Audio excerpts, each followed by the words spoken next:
Hello, this video is going to be on cell communication. So animal cells are known to communicate through 3 different ways. They can do it through direct contact, and in animal cells, it is known as gap junctions. Cell phones are actually a good example of this, especially the Samsung Galaxy, since, in their commercials where they have the 2 Samsung Galaxies back to back, and with a simple tap, they're suddenly exchanging information. Another way cells can communicate is through secreting local regulators, which includes growth factors and neurotransmitters. And again, cell phones are again a good example because they have their hotspots, and they can transmit and let other quote unquote cells use the internet.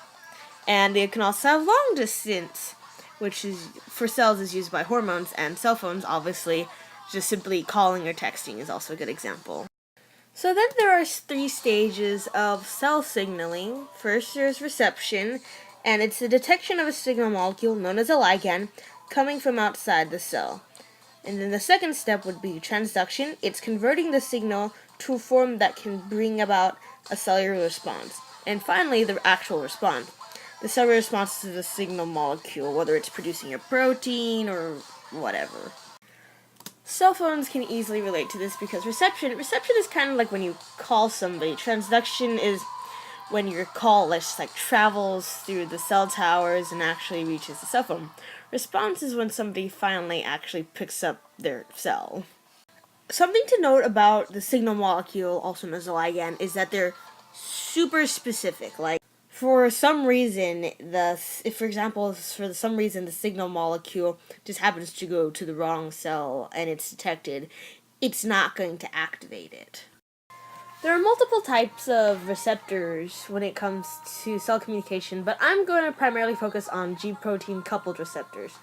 So what exactly is the G-protein coupled receptor? Well, a G-protein coupled receptor is a transmembrane protein that activates a G protein. The G protein in turn activates another membrane protein, which in turn triggers a cellular response or activates a second messenger. Now, I'm going to break it down a little more because that was a lot of information for 3 sentences. So basically what happens is, there's a G protein, but it's coupled with a receptor, as the name says. And then a ligand, the signaling molecule, comes and it activates the receptor, which in turn activates a G protein, which had been inactive previously. Suddenly, the GDP becomes GTP. The now activated G protein goes to an enzyme and activates it, which produces the cellular response, which it may produce a phosphate or a protein, you never know, it just depends. So what does this have to do with cell phoning? Okay, let's use that. Cell phoning. Well, ligands are, as I said before, are super specific, and this works out well with the G protein. As I said earlier, the Samsung Galaxies, when you back tap them, you can transfer information.